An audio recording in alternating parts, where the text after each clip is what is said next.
Okay geng, dah tampal dah dia punya plate besi ni. Okay, so kita just tampal je lah macam ni. Macam ni. Tengok. Tengok. Macam ni. Okay, nak on macam tu. Biru, putih. Okay, senang. Kalau habis cas apa, ambil je, lepas tu pergi cas. Mana je punya ni? Ni cas dia. Ni. Okay. Memang dia punya melekat kuat lah. Macam tu. Warna biru, warna putih, warna kuning. Semat geng. So kereta Perodok Azia dah ada lampu kat tengah-tengah dah.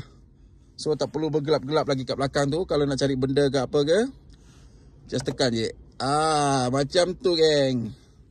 Okay geng, jumpa next video.